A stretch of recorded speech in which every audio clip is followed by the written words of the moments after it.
The kitchen smelled of burned flour and broken dreams. Maria stood over the blackened biscuits, tears cutting tracks down her flour-dusted cheeks. At 18, she'd traveled 300 miles for this position. Now, on her first morning, she'd ruined everything. "Mija, don't cry over burned bread." The voice came from the doorway, warm, weathered, carrying the music of two languages. Rosa Martinez wiped her hands on her apron and crossed the kitchen of Circle M Ranch with the easy stride of a woman who'd walked these floors for 40 years. "I once knew a woman who burned an entire breakfast for 15 hungry cowboys," Rosa said, settling onto the bench beside the weeping girl. "She served them charcoal biscuits and coffee strong enough to dissolve horseshoes. And you know what happened?" Maria shook her head, unable to speak. "She ended up owning this ranch." Rosa's dark eyes sparkled with memory. Married the owner, raised 3 children in this very house, and ran this kitchen until she was 85 years old. But how? Maria gestured helplessly at the ruined bread.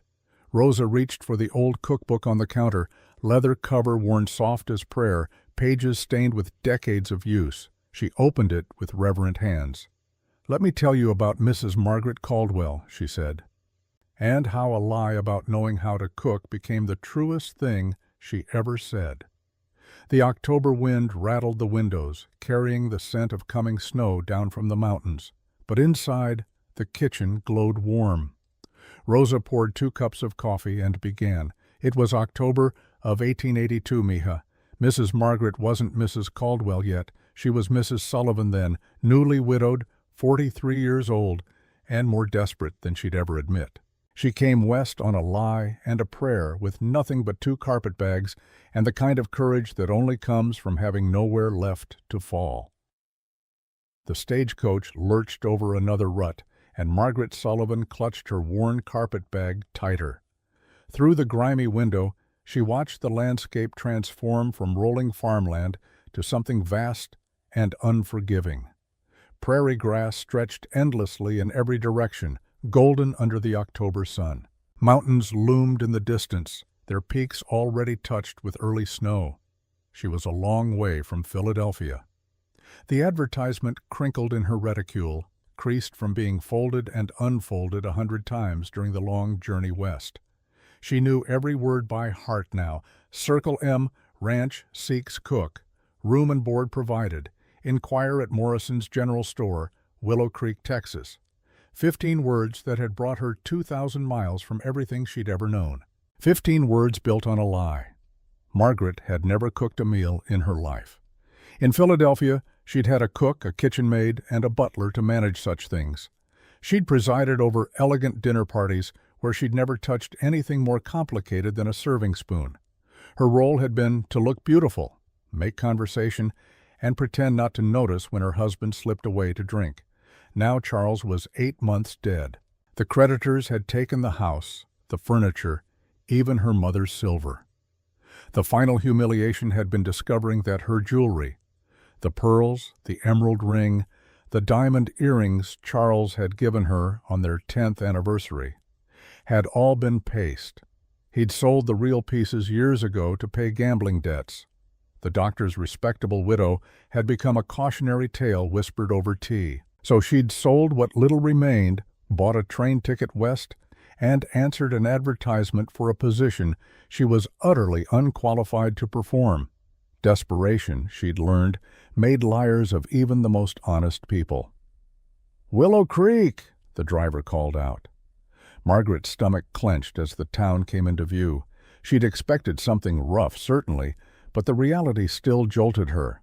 Willow Creek consisted of a single rutted street lined with weathered buildings that huddled together as if seeking protection from the vast emptiness beyond.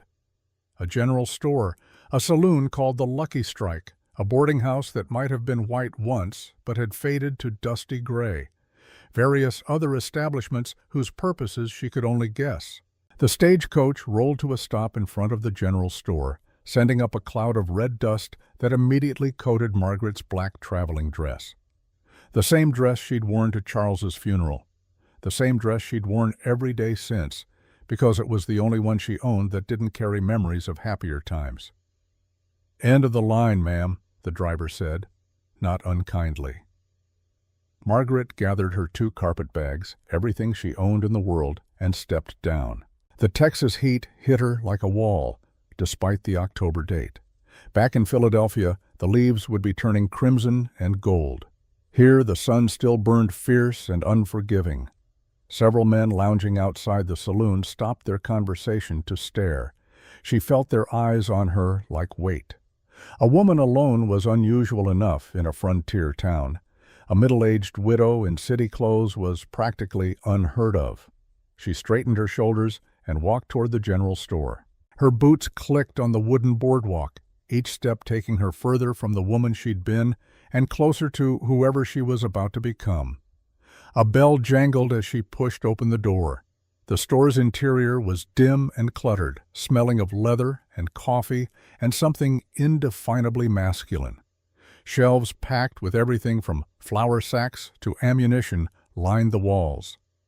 Behind the counter stood a thin man with spectacles perched on his nose, sorting through a ledger. "Help you, ma'am?" His voice held the cautious tone reserved for strangers. Margaret produced the advertisement with hands that trembled only slightly. "I'm inquiring about the position at Circle M Ranch, the cook position." The man, Morrison, she presumed, looked up sharply. His gaze traveled from her neat bonnet to her city shoes, and his frown deepened with each passing second. "That advertisement's been up for 2 months, ma'am." He set down his pen carefully. "Ranch is 20 miles out, rough country. Not exactly suitable for—" He gestured vaguely at her appearance. "I assure you, Mr. Morrison, I'm quite capable of cooking." The lie came easier the second time. Morrison scratched his jaw, clearly unconvinced. "It's not just the cooking, ma'am. The Circle M is, well, it's a hard place. Jake Caldwell runs it with a crew of cowboys. No other womenfolk out there. No town nearby. Just prairie and cattle and men who haven't seen civilization in months." "I understand." "Do you?" He leaned forward, his tone gentling. "Ma'am, forgive my bluntness, but you've got education in your voice, refinement in your manner. You're not from around here." Margaret met his gaze steadily. "My husband was a doctor in Philadelphia. When he died, I discovered he'd been living beyond our means for years. Debts took everything, the house, the furnishings, even his medical practice. I have no children. My family has their own troubles. This advertisement was the only position that offered both room and board along with wages. I need this job, Mr. Morrison." Something in her voice must have reached him because his expression softened.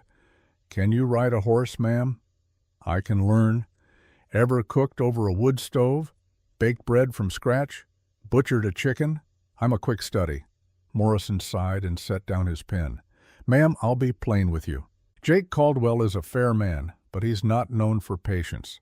That ranch has broken stronger folks than you appear to be." He paused. "The last 3 cooks quit within a month. One just walked off into the prairie rather than stay another day." Margaret felt her resolve waver, but pushed the doubt aside. Perhaps they lacked sufficient motivation. "I assure you, Mr. Morrison, I have nowhere else to go." The truth of those words hung in the air between them. Morrison studied her for a long moment, then nodded slowly. "I send supplies out to Circle M every 2 weeks. Next wagon leaves tomorrow morning at dawn. You can ride along if you're certain." "I'm certain." "There is a boarding house down the street. Mrs. Patterson runs it. Tell her I sent you. She'll give you a room for the night." He paused, then added more gently, "You might want to purchase some more practical clothing, ma'am. What you're wearing won't last a week on a working ranch." Margaret glanced down at her traveling dress, already coated in dust and wrinkled from days of travel. "Thank you for the advice." She turned to examine the store's meager selection of women's clothing. Simple calico dresses hung from pegs, along with sturdy boots and wide-brimmed hats designed for function rather than fashion. With the last of her carefully hoarded money, she purchased 2 dresses, a pair of boots that looked capable of withstanding anything, and a hat to replace her city bonnet. As Morrison wrapped her purchases, he said quietly, "Ma'am, if you don't mind my asking, what brings a lady like you to Willow Creek?" You've got education, refinement. This isn't the place for you." Margaret considered her answer carefully. "Sometimes, Mr. Morrison, a person needs to go where the past can't follow." He nodded as if he understood. "Well, ma'am, you've got spirit. I'll give you that. Jake Caldwell might appreciate that, or it might rub him wrong. Hard to say with Jake." "What can you tell me about Mr. Caldwell?" Morrison's expression grew thoughtful. "Been running Circle M for about 10 years now. Came out here from Texas, I heard, though he doesn't talk about his past. Keeps to himself mostly. Fair with his men, pays honest wages, expects hard work in return." He paused. "Never married, far as anyone knows. Some say he's got no use for women. Others say he just hasn't found one tough enough for ranch life." Margaret tucked this information away. A solitary man running an isolated ranch, burned through 3 cooks in recent months. Whatever she was walking into, it wouldn't be easy. She gathered her packages and stepped back onto the street. The afternoon sun slanted long shadows across the dusty road. A rider was approaching from the far end of town, a tall man on a dark horse, moving with the easy confidence of someone who belonged to this harsh landscape. As he drew closer, Margaret felt an inexplicable chill run down her spine. He was younger than she'd expected for a ranch owner, late 30s perhaps, tall and lean with the kind of strength that came from hard work rather than leisure. His face was weathered to a permanent tan, with lines around his eyes that suggested he squinted into the sun more often than he smiled. Dark hair showed threads of premature silver at the temples. He wore plain work clothes, denim pants, a blue cotton shirt, leather vest, but carried himself with an unconscious authority that would have been recognized in any Philadelphia drawing room. Their eyes met for a brief moment as he rode past. His were gray, cold as winter sky, and utterly unreadable. Then he was gone, dismounting in front of the saloon and disappearing inside. "That's him," Morrison said quietly from the doorway behind her. "Jake Caldwell." Margaret's mouth went dry. Tomorrow she would ride out to his ranch, into his world, carrying a lie that could shatter at the first meal she attempted to cook. "Good luck, ma'am," Morrison said. "You're going to need it." The boarding house proved to be exactly as uninviting as it had looked from the street. Mrs. Patterson, a bird-like woman with sharp eyes and sharper opinions, showed Margaret to a small room on the second floor. "Heard you're heading out to Circle M," Mrs. Patterson said, lingering in the doorway with the air of someone who enjoyed being first with news. "Brave or foolish, I can't decide which." "Perhaps a bit of both," Margaret admitted, setting down her bags. "You ever meet Jake Caldwell?" "Not yet." Mrs. Patterson snorted. "Well, don't expect much in the way of conversation. Man's as tight-lipped as they come. Handsome enough if you like the weathered type, but cold as a mountain winter." She paused. "Treats his men fair, though. Never heard of him raising a hand to anyone who didn't deserve it." After Mrs. Patterson finally left, Margaret sat on the narrow bed and allowed herself to feel the full weight of her situation. The room was sparse but clean. A washstand, a small mirror, hooks on the wall for clothing.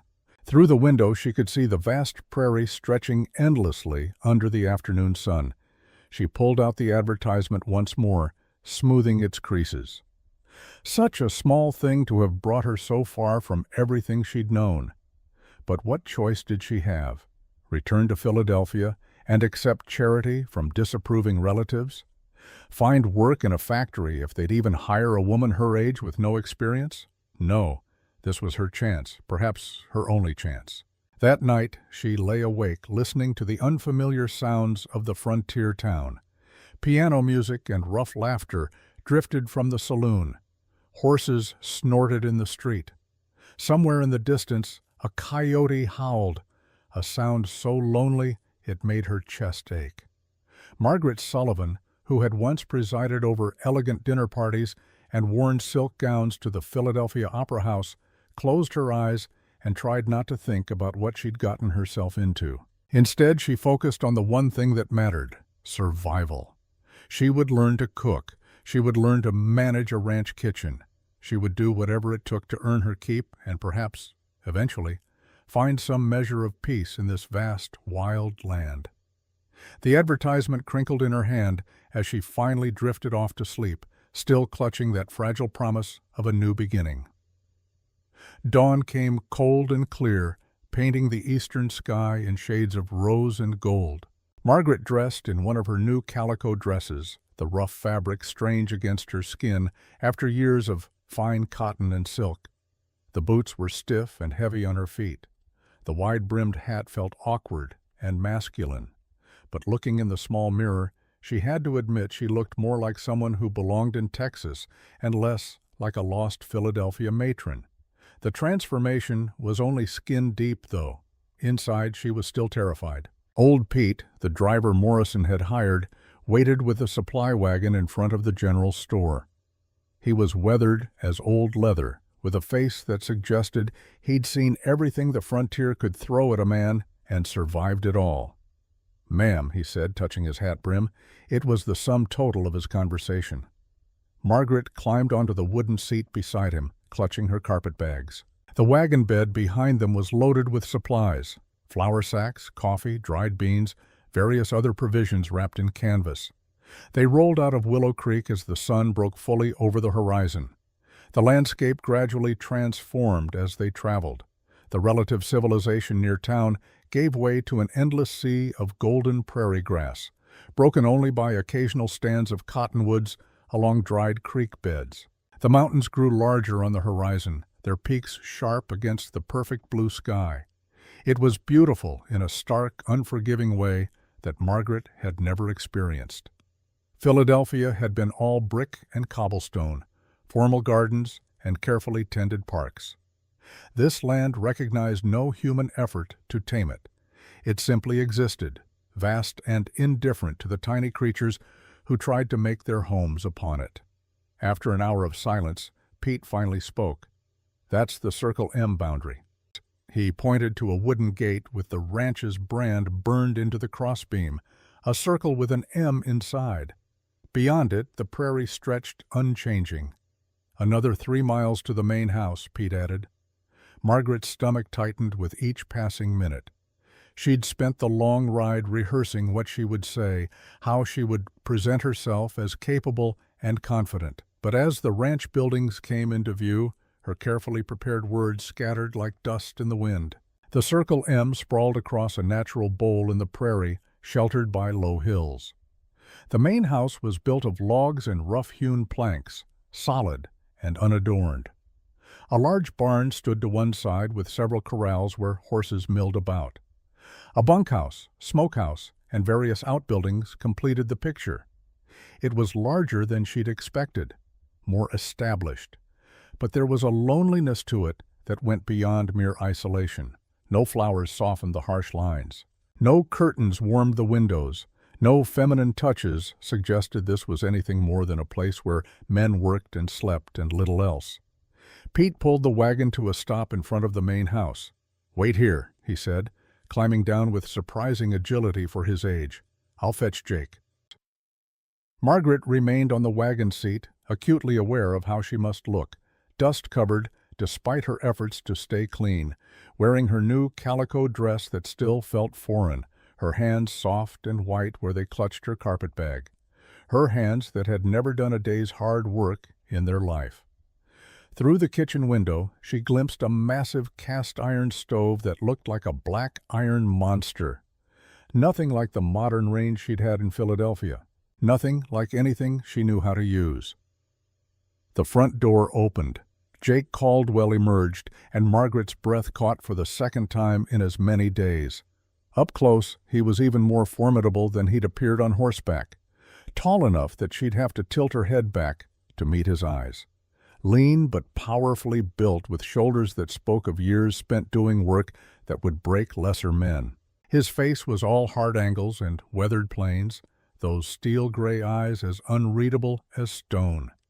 He stopped at the bottom of the porch steps, thumbs hooked in his belt, and studied her with those penetrating gray eyes. The silence stretched uncomfortably. "Mrs. Sullivan," Pete said, clearly feeling the need to fill the void. "Come about the cook position." Jake's gaze never left Margaret's face. When he finally spoke, his voice was deep and measured, with a slight Texas drawl that softened the edges of his words but not their meaning. "You ever cook for 15 hungry men, Mrs. Sullivan?" Margaret lifted her chin. "No, Mr. Caldwell, but I'm willing to learn." Something flickered in his eyes. Surprise, perhaps, or approval. It was gone too quickly to read. "This isn't a schoolhouse, Beau," he said. "I need someone who can do the job, not someone who might learn to do it eventually."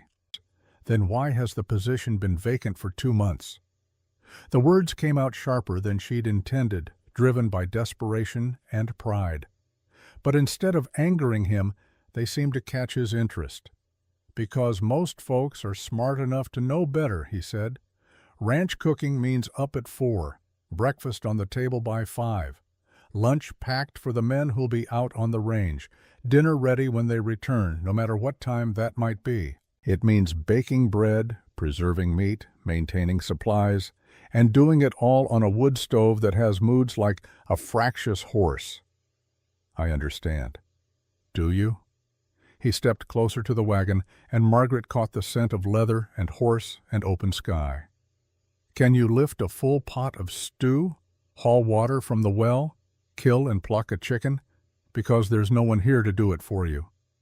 Margaret met his gaze steadily, drawing on reserves of courage she hadn't known she possessed. "Mr. Caldwell, 3 months ago I buried my husband and discovered I was penniless. 2 months ago I sold everything I owned to pay debts that weren't even mine. 1 month ago I slept in a railway station because I couldn't afford lodging." Her voice didn't waver. "I have learned, sir, that necessity is an excellent teacher." The words hung in the air between them. Jake studied her for another long moment, his expression giving away nothing. Then he turned to Pete. "Bring her bags to the kitchen." Margaret's heart leaped. Does that mean I get the position?" she asked. Jake looked back at her, and for just a moment she thought she saw the ghost of a smile. "It means you get a week to prove you can handle it. If you can't, Pete will take you back to town when he brings the next supplies." He started back toward the house, then paused. "One more thing, Mrs. Sullivan." "Yes?" "The men who work here are good men, but they're cowboys. They curse, they smell like horses, and they haven't seen a woman in months. You'll eat in the kitchen, keep to the house after dark, and maintain appropriate distance. Clear?" "Perfectly clear." "Good." He was almost to the door when he turned back once more. Margaret braced herself for another warning or instruction. "You said you were willing to learn," he said quietly. "Are you also willing to laugh?" The question caught her completely off guard. "I beg your pardon?" "This is a hard life, Mrs. Sullivan.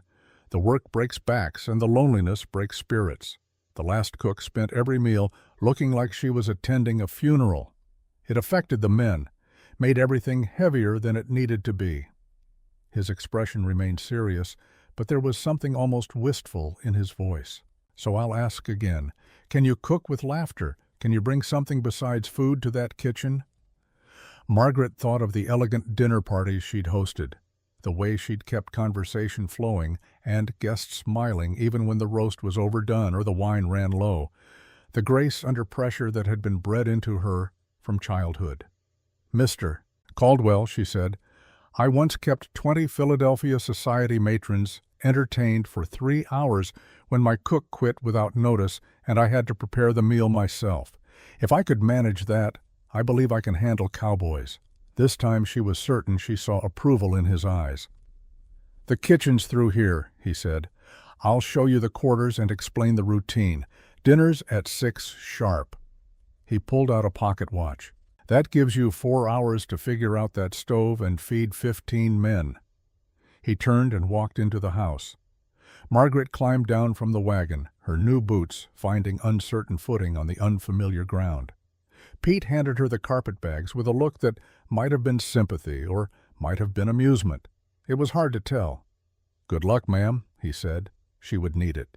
Taking a deep breath, Margaret Sullivan, Philadelphia widow, doctor's wife, society hostess, and now the biggest liar in Texas, walked through the door of Circle M Ranch and into the rest of her life.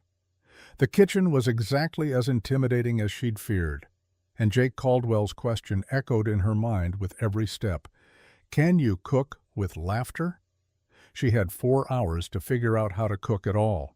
But as she set down her bags and looked around at the large, cold, utterly foreign room that was now her domain, Margaret made herself a promise.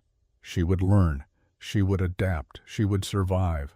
And somehow, some way, she would bring laughter back to this house that had forgotten how to smile, even if it killed her.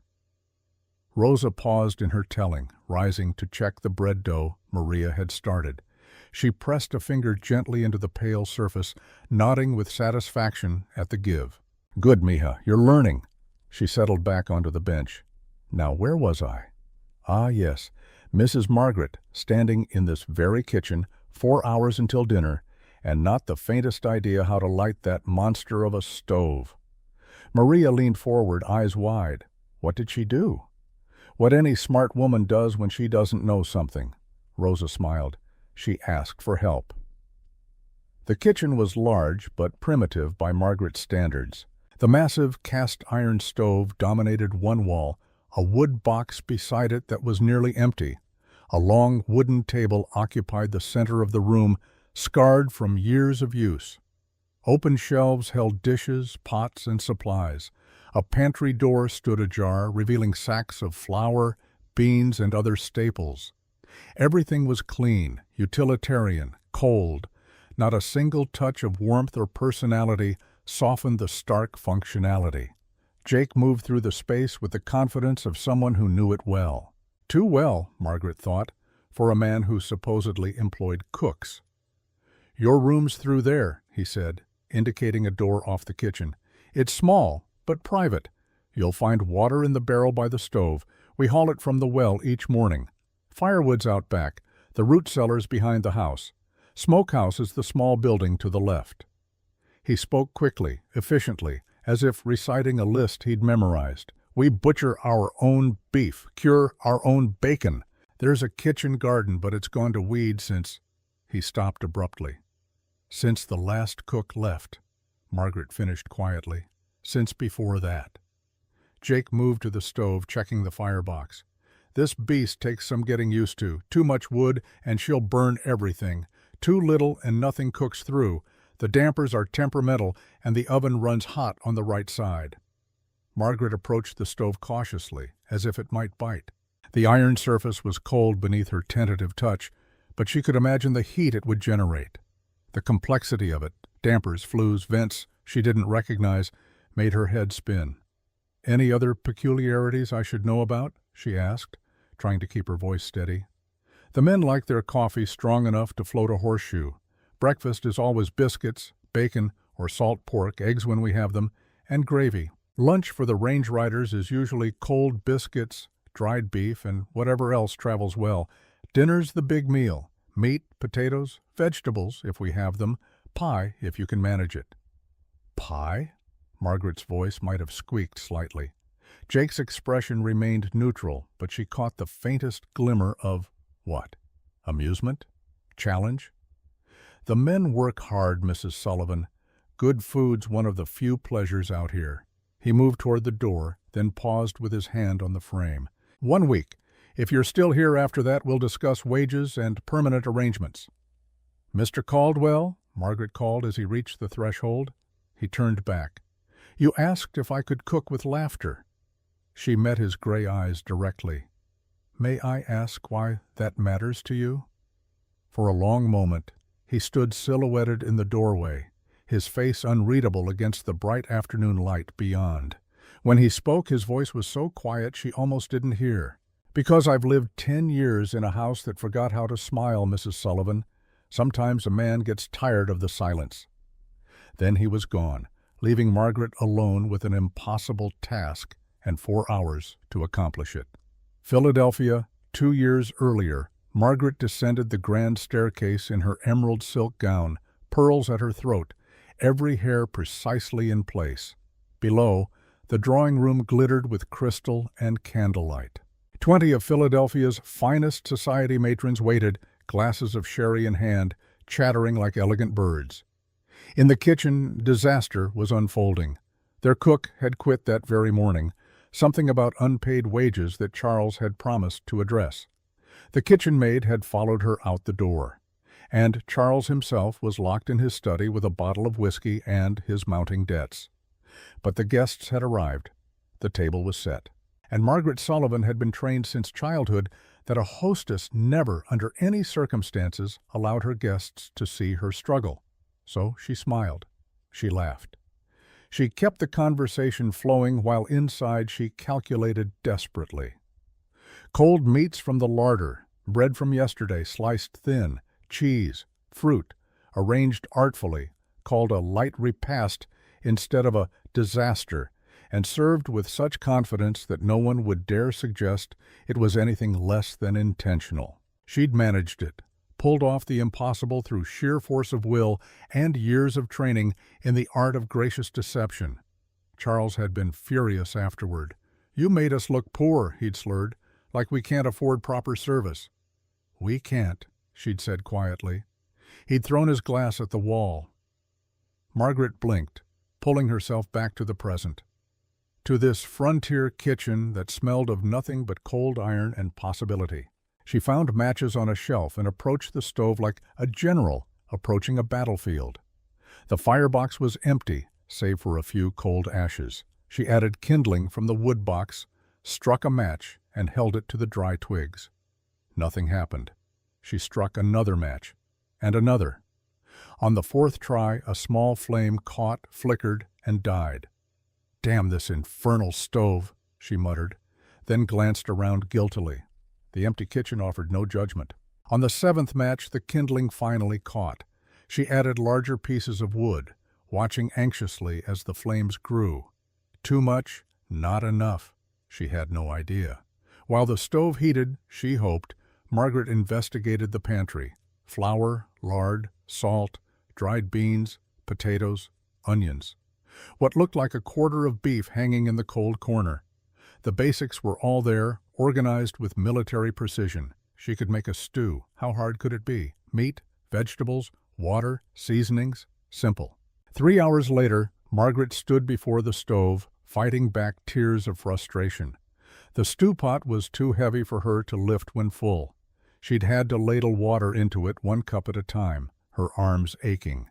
The vegetables were unevenly chopped.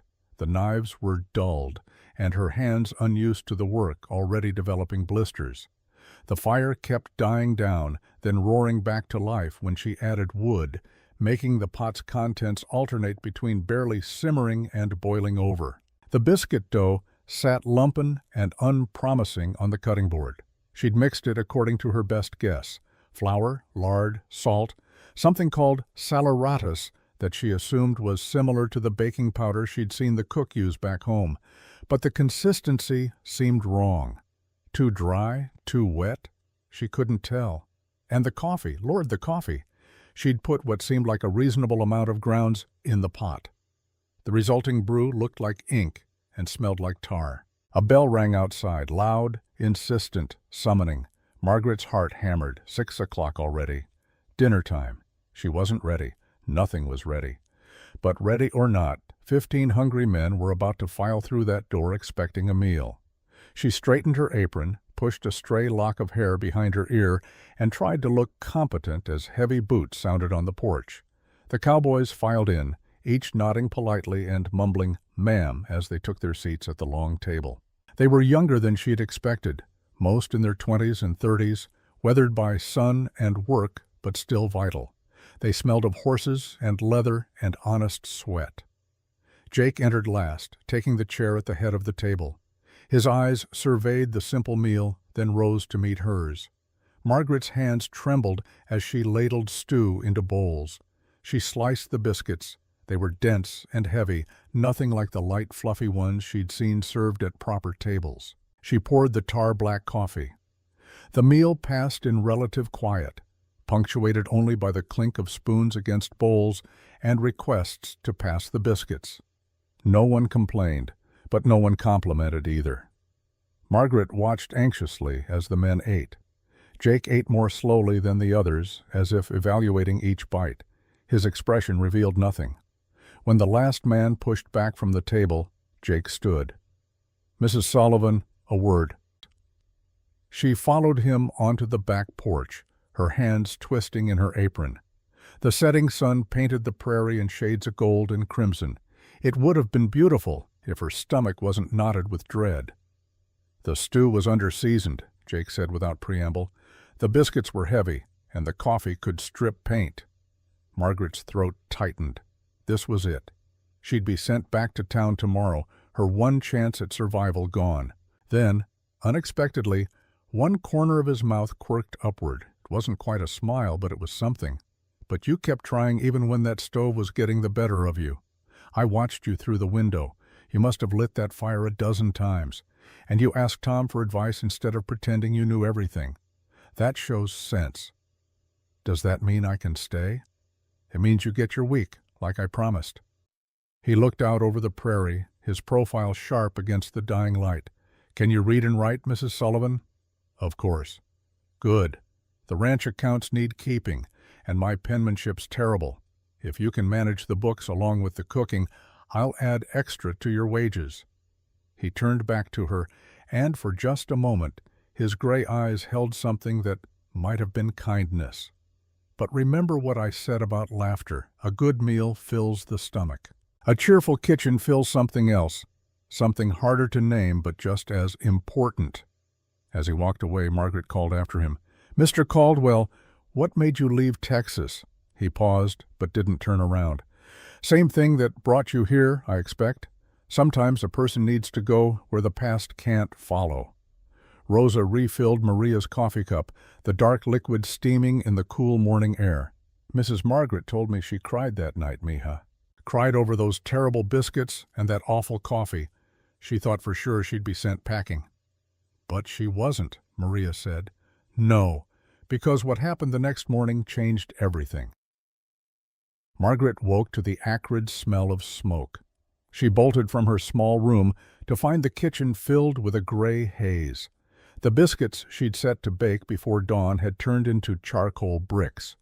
The coffee pot had boiled over, dousing half the fire and filling the air with wet ash and grounds. In her panic to salvage something, she'd knocked over the milk pail, sending yesterday's precious collection across the floor in a white stream. "Lord have mercy," she muttered, then louder, "Damn this infernal stove!" "Language, Mrs. Sullivan." She whirled to find Jake standing in the doorway, already dressed for the day's work. Heat flooded her cheeks. Whether from embarrassment or the still smoking oven, she couldn't say. "I apologize, Mr. Caldwell. I set the dampers wrong, and then everything just—" She gestured helplessly at the chaos. Jake surveyed the damage with those unreadable gray eyes. "The men will be here in 20 minutes." Margaret wanted to sink through the floor. 2 days. She'd lasted exactly 2 days before failing spectacularly. "I understand. If you want to send me back with Pete, I'll gather my things." "Did I say that?" She looked up, confused. He rolled up his sleeves and moved to the stove. "Watch and learn. First, bank the coals like this when you're baking. The dampers need to be barely open, not wide." His hands were sure and practiced as he adjusted the stove. "Second, always set something on the counter to remind you what's in the oven. A spoon, a cup, anything to catch your eye." Margaret watched, stunned, as he worked. You know how to cook?" "I spent 3 months cooking for myself and the crew when we couldn't keep help." He was already reaching for a bowl. "Sometimes a man learns skills he'd rather not need. Now for salvaging breakfast, the men need to eat. Burned biscuits or no? You've got flour?" "Yes, but there's no time for new biscuits." "Pancakes," he said, already mixing batter. "Faster than biscuits and more forgiving. You mix while I get this fire sorted." They worked side by side in surprising harmony. Jake handled the temperamental stove while Margaret mixed batter, sliced salt pork, and started fresh coffee. When young Tom Bradley appeared with the morning's eggs, Jake set him to cooking them in a massive skillet. "Since when do you know your way around a kitchen, boss?" Tom asked, grinning. "Since I spent 3 months cooking for myself and wished I didn't have to," Jake replied curtly. "Sometimes a man learns skills out of necessity." The cowboys filed in to find breakfast of pancakes, eggs, and salt pork waiting. If they noticed their boss wiping flour from his hands, they were wise enough not to comment. After the men left, Margaret faced the mountain of dishes with a heavy heart. Her beautiful hands, which had once played Chopin on a rosewood piano, were already red and chapped from lye soap. Her back screamed from bending over the low sink. She'd been so confident yesterday, and now... Giving up already? She turned to find Jake had returned, carrying something wrapped in cloth. "I'm not giving up," she said with more conviction than she felt. "I'm simply reconsidering my capabilities." "Good. Doubt keeps us humble." He set the bundle on the table and unwrapped it, revealing a worn cookbook. "This belonged to my mother. She used it when she was first married, before she had help. The recipes are simple but good." Margaret picked up the book reverently. The pages were stained and dog-eared, margins filled with notes in a feminine hand. "Texas Receipts for the Frontier Wife," read the cover. "Your mother lived on a ranch? My parents had a small spread outside San Antonio. Nothing like this. They were what you'd call respectable folk." Something distant crossed his face. "My mother was raised in New Orleans, came to Texas as a bride. She used to say the stove nearly defeated her those first months." Margaret touched the faded notes in the margins. "If the dough seems dry, add sweet milk 1 spoon at a time. This burns easy, watch close." And then, in slightly different ink, Jake's favorite, extra cinnamon. Her throat tightened. What happened to them? Jake's expression shuddered. "Comanche raided when I was away at college. I came back to ashes and graves." He cleared his throat. "The book's yours to use. Mind you take care of it." He was gone before Margaret could respond, leaving her holding this precious object, a mother's love preserved in flour and notes for a son she'd never seen grow to manhood. San Antonio, Texas, 15 years earlier. Jake Caldwell rode up the dusty trail to his family's ranch, diploma in his saddlebag, and the future stretching bright before him.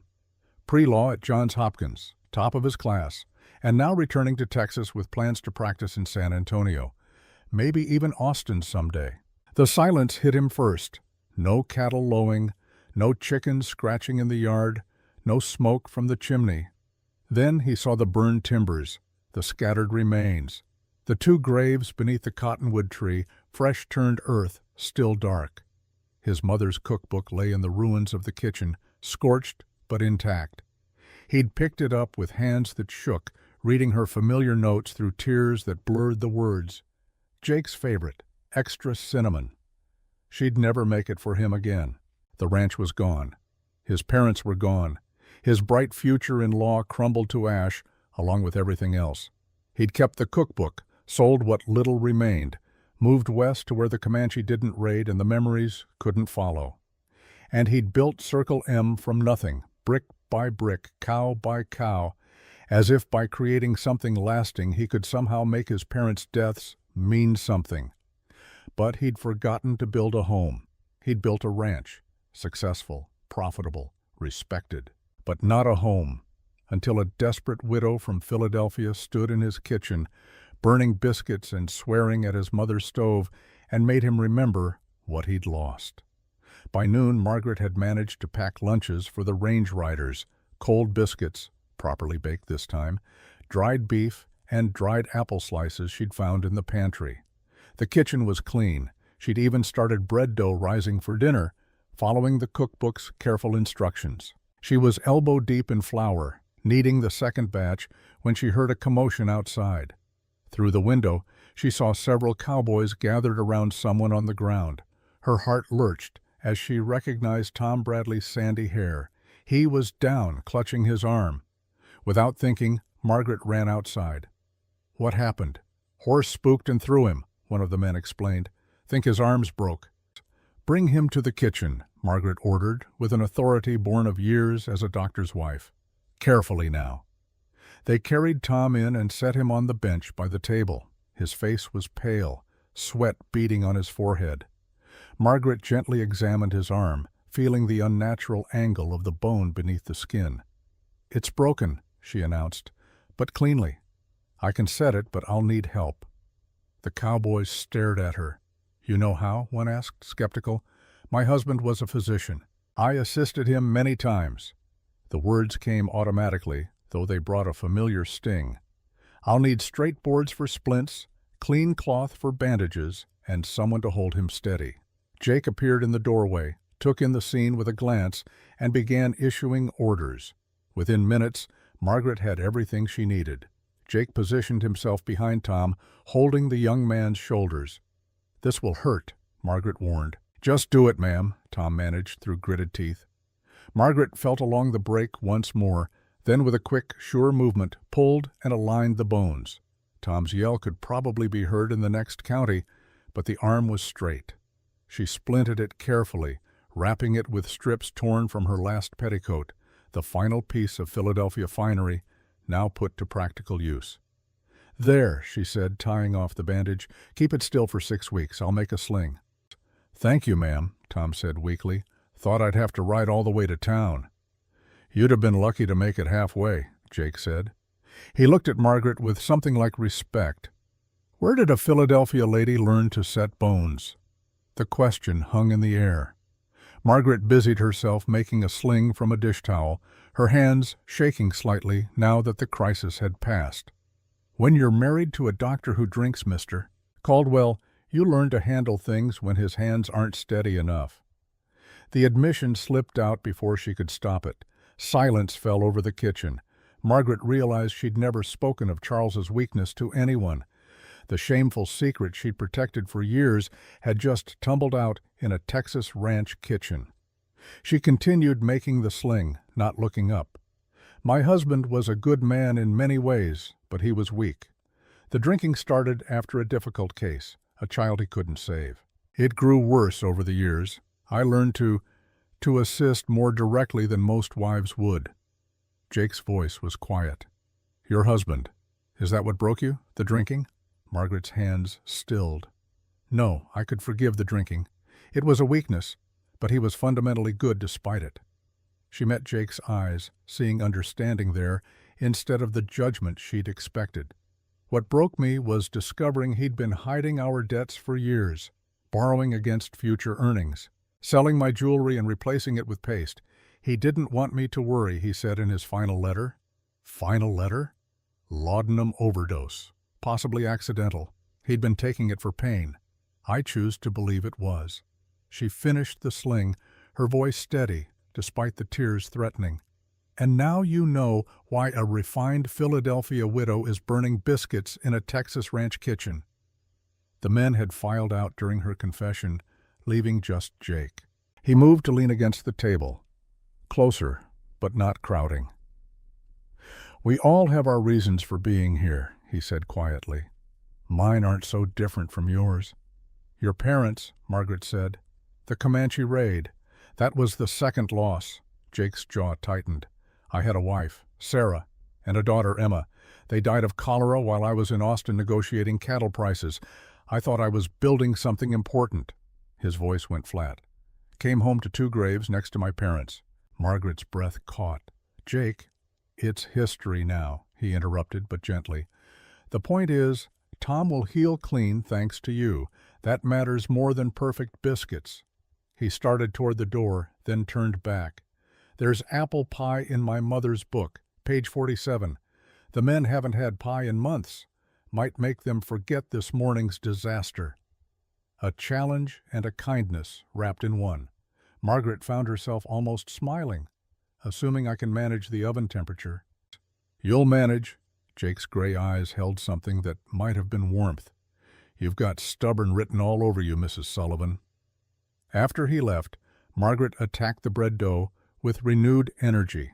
She would make this work. Not just because she had nowhere else to go, but because, somewhere between burned biscuits and broken bones, she'd begun to feel something she hadn't experienced in months. Useful. She opened the cookbook to page 47. Apple pie with a note in the margin, "Jake's favorite, extra cinnamon." A mother's love for a son she'd never see grow up, a son who'd lost everyone he'd ever loved and built walls around his heart to keep from losing again. And now he'd trusted her with this cookbook, this last piece of his mother's legacy. Margaret ran her finger over the faded handwriting. "I won't betray this trust," she whispered to the empty kitchen. "I promise." Outside, the afternoon sun slanted golden across the prairie. Inside, bread dough rose by the warmth of a temperamental stove. And for the first time since leaving Philadelphia, Margaret Sullivan felt something besides despair. It might have been hope, or it might have simply been determination. Either way, she'd survived 2 days. She had 5 more to prove herself, and she had a pie to bake. Rosa refilled both coffee cups, the kitchen now warm with the scent of Maria's properly baked bread. "The storm passed, mija. But sometimes the hardest storms aren't the ones outside, they're the ones inside our hearts." Maria leaned forward. "What happened at the dance?" "Ah, the dance." Rosa's eyes grew distant. That's where everything began to shift.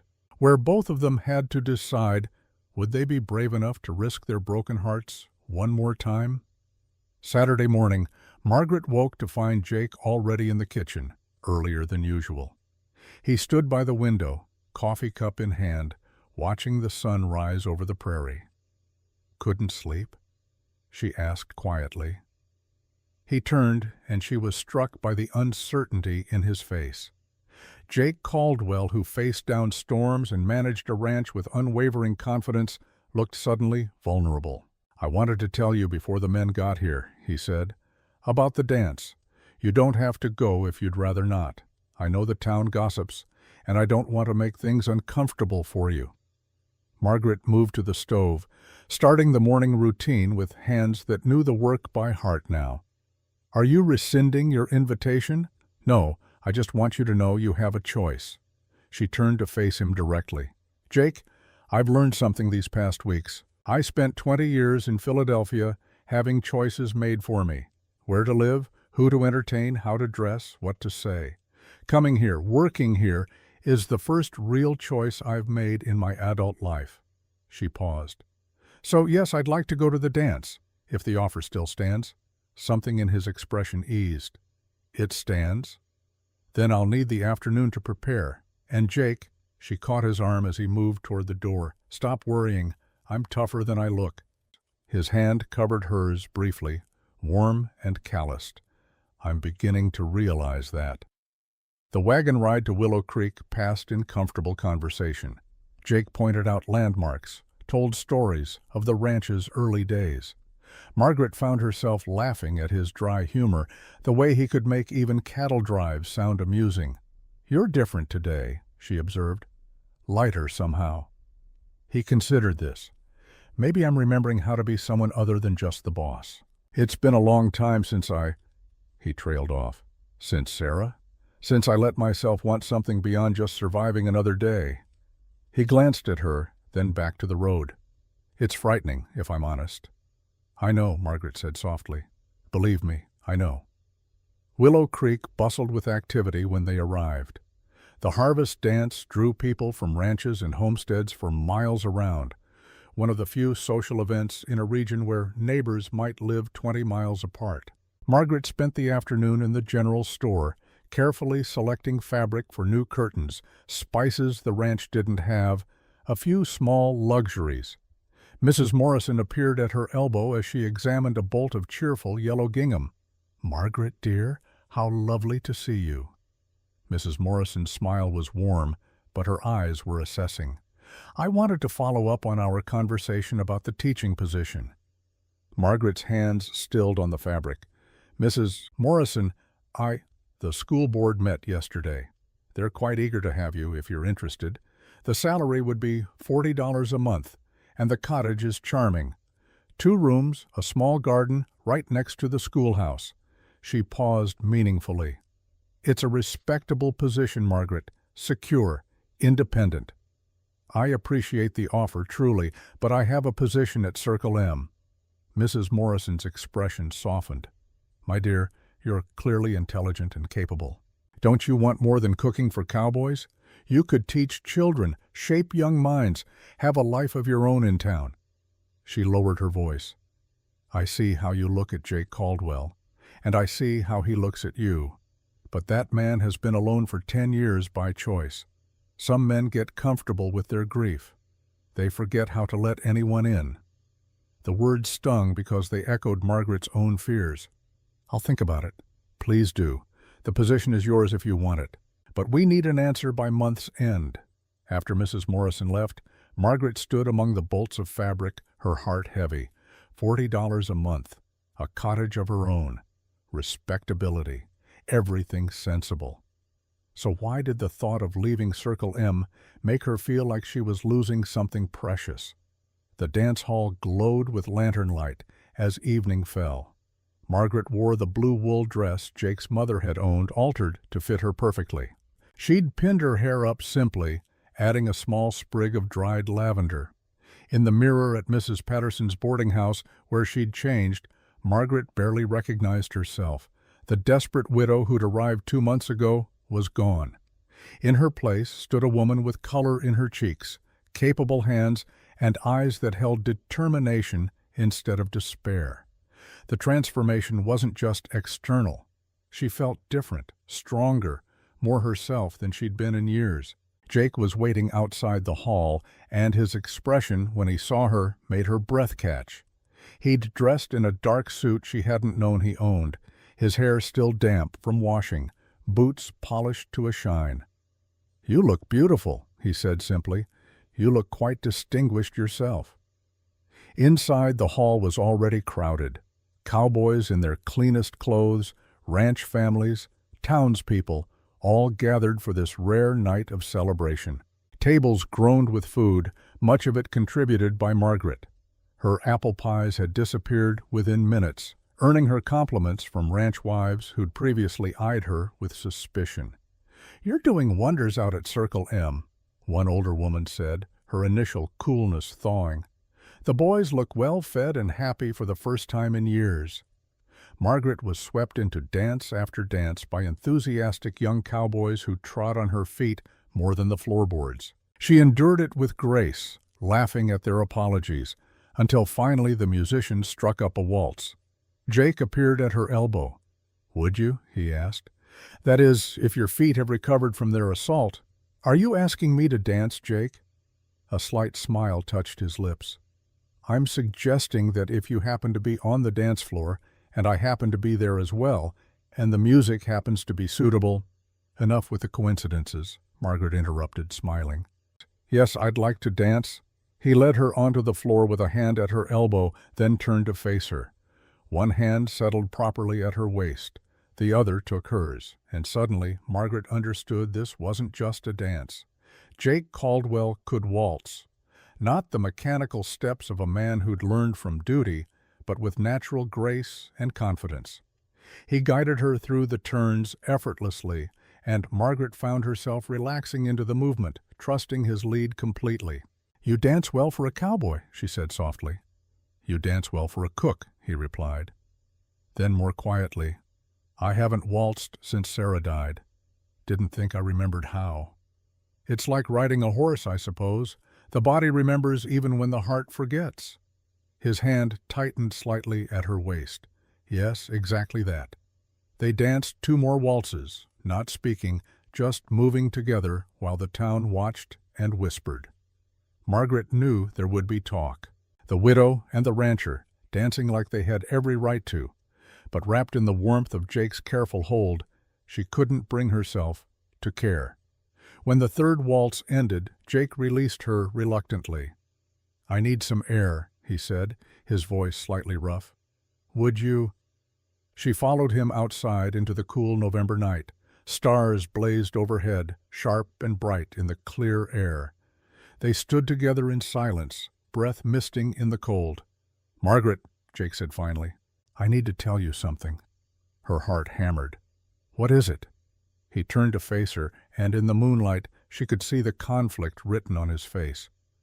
"These past weeks with you, they've reminded me of things I thought I'd lost forever. Hope, warmth, the possibility that life could be more than just work and sleep and empty hours." He paused, struggling. "But I'm terrified. Everyone I've ever loved has died, my parents, Sarah and Emma. And it feels like a curse sometimes, like I'm not meant to—" He stopped, jaw working. Margaret waited, her own heart aching at his vulnerability. "I watch you in the kitchen," he continued. "See you laugh with the men, tend their injuries, make that place come alive. And I want," his voice cracked slightly, "I want to believe I could have that. Have you. But what if something happens? What if I fail you, like I failed them?" "Jake," Margaret stepped closer, "you didn't fail them. You can't prevent every tragedy, control every outcome. That's not living. That's just existing in fear of loss. I know that here," he tapped his head. "But here." His hand moved to his chest. "Here I'm just terrified." "Do you think I'm not frightened?" Margaret's voice rose with passion. "I loved Charles despite his weaknesses. I built my life around him, made excuses for him, protected him. And he repaid that by lying to me for years, by choosing alcohol and gambling over our marriage, by leaving me with nothing but debts and shame." She fought back tears. "So yes, I'm terrified of caring about you, terrified of letting myself hope for something real, when the last time I hoped, I was betrayed." They stood facing each other, two wounded people in the cold night, their breath mingling in clouds of silver. "Then what do we do?" Jake asked quietly. "We choose courage over fear," Margaret said. "We choose to try, even though we might fail, because the alternative, living half a life, afraid to risk our hearts, that's not living at all." Jake reached for her hand, his fingers rough and warm around hers. "I don't know if I can promise not to pull away sometimes, not to get scared. I don't need promises of perfection, Jake. I need honesty, partnership, someone who'll face the hard things with me instead of hiding from them."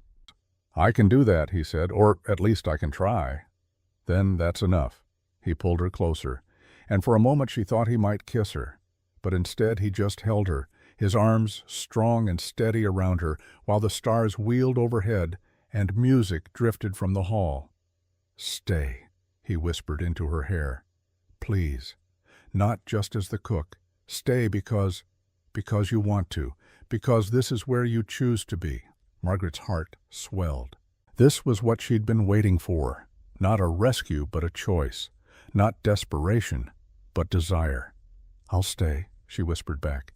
"But Jake, when you get frightened, when the ghosts start whispering, you tell me. You don't pull away. We face it together." "Together," he agreed. "I can do that." They stood there for long minutes, holding each other under the vast Texas sky, while inside the dance continued and the town gossiped and life went on around them. But in this moment, they were just two people choosing courage over fear, hope over despair, the terrifying possibility of love over the safety of loneliness. Sunday evening, Margaret was preparing Monday's bread when Jake appeared in the kitchen doorway. He'd been different since the dance, more present, more willing to show his emotions. But tonight, he looked troubled. "Can I talk to you about something?" he asked. "Of course." She wiped flour from her hands and joined him at the table. He was quiet for a long moment, clearly wrestling with whatever he wanted to say. "Bill mentioned that Mrs. Morrison offered you the teaching position." Margaret's stomach tightened. "He did?"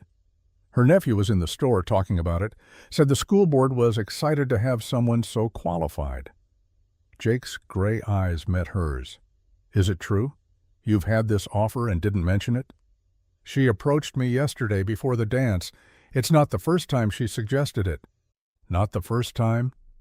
His voice was carefully neutral, but she could see the hurt underneath. "How long have you known about this?" Margaret took a breath.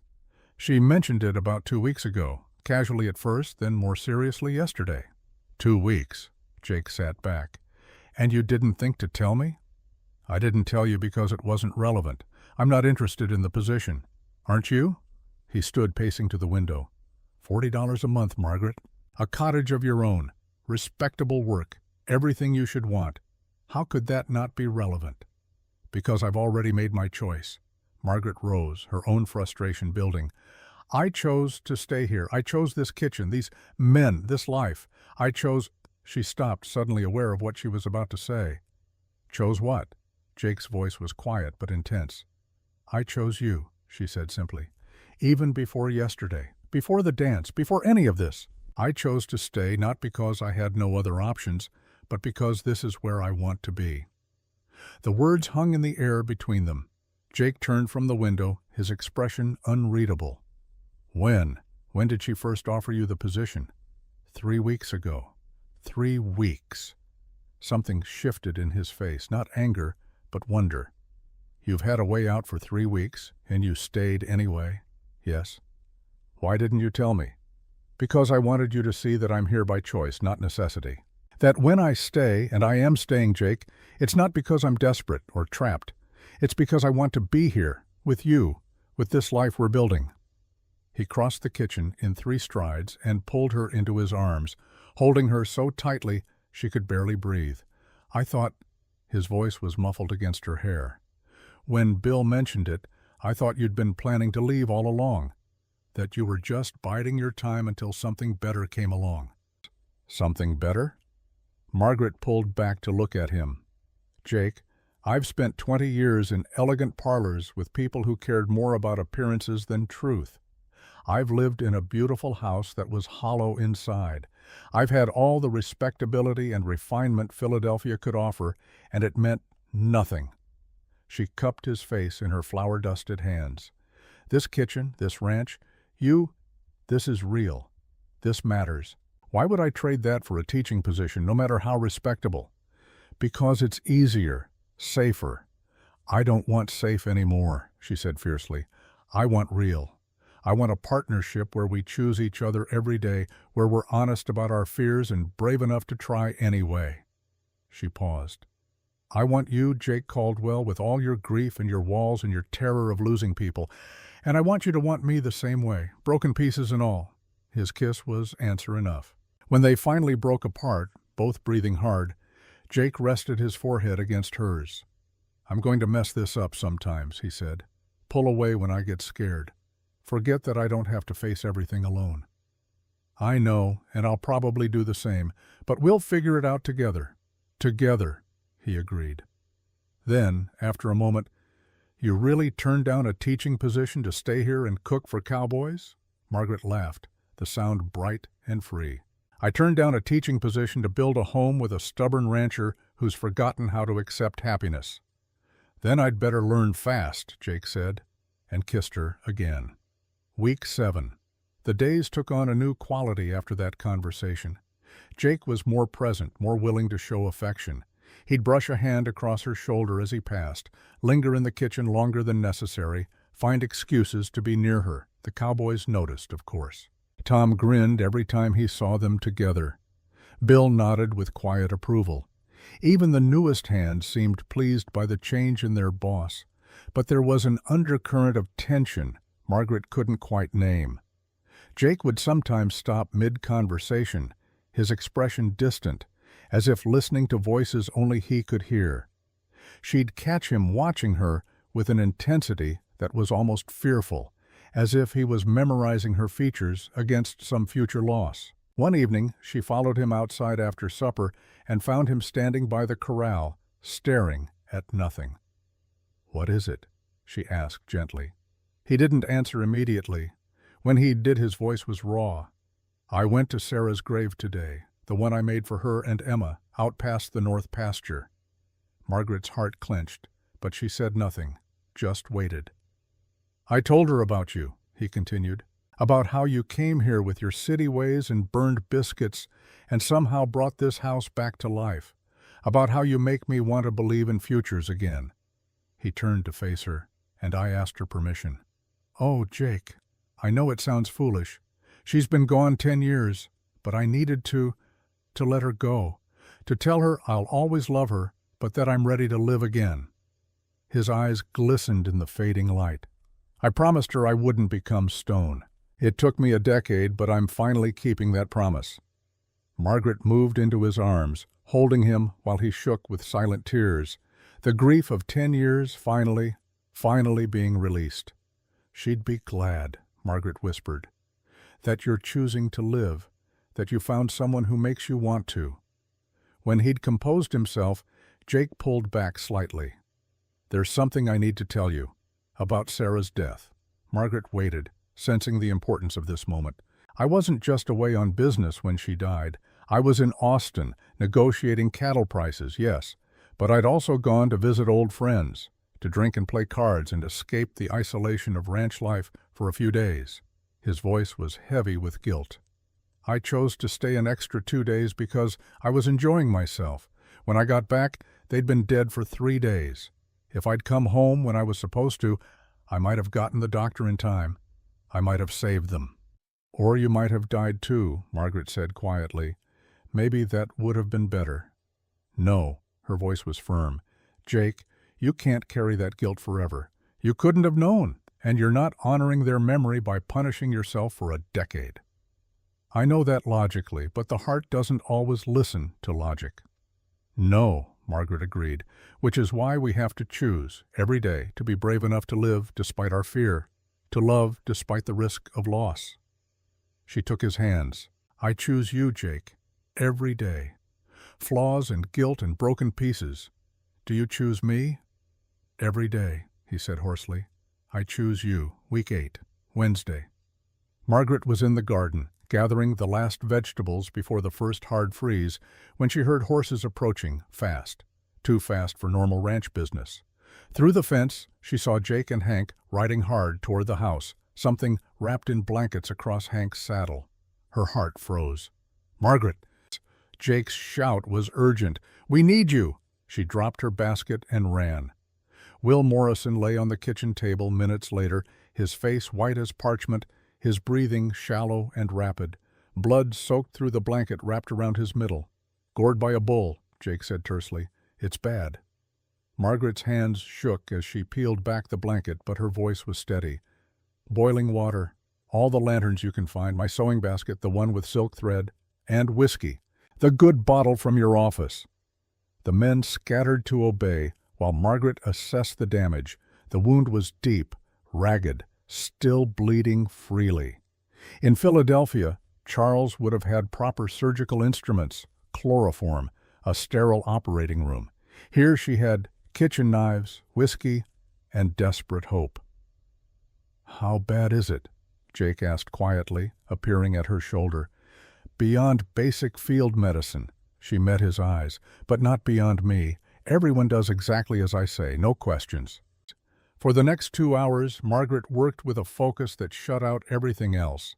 She cleaned the wound with whiskey, stitched internal damage with silk thread boiled in water, packed the area with clean cloth soaked in honey, an old remedy her grandmother had sworn by. Through it all, Jake stood at Will's head, holding the boy still, speaking in a low, calm voice. "You're doing fine, son. Mrs. Sullivan's got the best hands in Texas. You'll be dancing at the Christmas social. Just wait and see." When Margaret tied off the last stitch, she stepped back, hands shaking with exhaustion. Will's breathing was stronger, his color marginally better. "He needs to stay absolutely still for at least a week," she told Jake. "If fever sets in—" She didn't finish the sentence. "We'll take shifts," Jake said immediately. "Whatever he needs." They moved Will carefully to Margaret's own bed, the closest to the kitchen and its warmth. She insisted, despite Jake's protests. "I can sleep on the settle," she said. "He needs the comfort more than I do." That night, Margaret and Jake took the first watch together. Will slept restlessly, his breathing the only sound in the quiet room. "Where did you learn to do that?" Jake asked quietly. "I've seen field surgeons with less skill. I was terrified the entire time." "You saved his life." Margaret checked Will's forehead. Still cool. No fever yet, thank God. "We don't know that yet. Infection, fever, a dozen things could still go wrong." "You saved his life," Jake repeated firmly. He reached across Will's sleeping form to take her hand. "Have I told you lately that you're remarkable?" "Not in the last few hours." His smile was tired, but genuine. "You're remarkable, Margaret Sullivan, and I—" He stopped, the words seeming to catch in his throat. "What?" she asked softly. "I love you," he said simply. "I've been trying not to, trying to protect myself from that risk. But watching you today, seeing your strength and skill, and how you just handled it," He shook his head. "I love you. Have for weeks, maybe. I just didn't have the courage to say it until now." Margaret's eyes filled with tears. "Jake, you don't have to say it back. I know it's complicated with Charles and everything you've been through. I just needed you to know." "I love you too," she said, the words spilling out like a confession. "I think I have since the morning you helped me make pancakes instead of firing me, since you gave me your mother's cookbook, since you asked if I could cook with laughter." They sat there in the lamplight, hands clasped across the sleeping boy.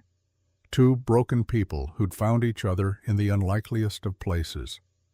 "When Will's better," Jake said, "when this crisis is past, I want to talk, really talk, about the future, about whether you see this as just a position or if maybe it could be something more." "I already know my answer," Margaret said. "What is it? Ask me properly, and I'll tell you." His smile lit up his whole face. "I'll do that, soon." Will stirred, mumbling something incoherent. Margaret quickly checked him. Still no fever, wound still closed. She spooned willow bark tea between his lips, her movements gentle and practiced. Jake watched her with such love in his eyes, it made her heart ache. This was what she'd traveled west to find, though she hadn't known it at the time. Not just employment or survival, but purpose, partnership, love that knew how to be brave through fear and hold tight through storms. The desperate widow who'd answered that advertisement was gone, transformed by work and courage and the choice to stay when she could have left. In her place was a frontier woman who knew her worth and her strength, who could set bones and stitch wounds and make a kitchen into a home. Margaret Caldwell. The name was still a few weeks away, but in her heart she'd already claimed it. She was home. She was loved. She was exactly where she belonged. And nothing, not fear, not past grief, not uncertainty about the future, could shake that truth. Rosa rose and moved to the window, watching fresh snow begin to fall over Circle M Ranch.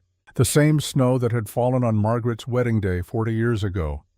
The hardest part was still to come, mija, because saving a life is one thing. Keeping it, that requires faith. Wednesday night into Thursday. The fever came just after midnight. Margaret woke from a light doze to find Will thrashing, his skin burning beneath her hand. She was on her feet instantly, calling for Jake, who'd been sleeping in the next room.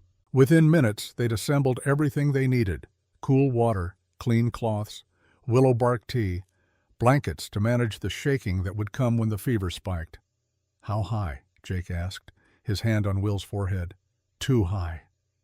Margaret's voice was steady despite the fear clawing at her chest. "We need to bring it down. Now." They worked through the long hours of darkness, Margaret bathing Will with cool water, spooning tea between his cracked lips, checking the wound for signs of infection. Jake fetched fresh water, changed bedding, held Will still when the delirium made him fight. The other cowboys gathered outside the kitchen, keeping a silent vigil. Tom brought coffee at intervals. Bill checked on them every hour. Even the youngest hands found reasons to pass by, their worried faces appearing in the doorway. By 3 a.m, Will's fever had climbed higher still. He called out for his mother, dead these 5 years. He fought Margaret's careful hands, seeing enemies in shadows. "We're losing him," she whispered to Jake, her composure finally cracking. "I've done everything I know, and it's not enough." Jake's hand found hers, squeezing hard. "You haven't lost him yet, and you won't. You're the most stubborn woman I've ever met, Margaret Sullivan. If anyone can bring him through this, it's you." She wanted to believe him, but she'd seen fevers like this before, helping Charles. Sometimes they broke. Sometimes they didn't. At 4 o'clock, Samuel Morrison arrived, having ridden through the night when word reached him in town. He stood at his nephew's bedside, face gray with fear. "I'm sorry," Margaret said, her voice breaking. "I've done everything I can." "You've done more than any doctor could have," Samuel interrupted, his own eyes wet. "Whatever happens, you gave him a chance. That's more than he had out there on the prairie." The sky was just beginning to lighten when Will's fever finally broke. Margaret felt it in the sudden cooling of his skin, the easing of his tortured breathing. She pressed her hand to his forehead, hardly daring to believe it. "Jake," she whispered. "Jake, I think—" Will's eyes fluttered open, clear for the first time in hours. "Ma'am?" His voice was weak but lucid.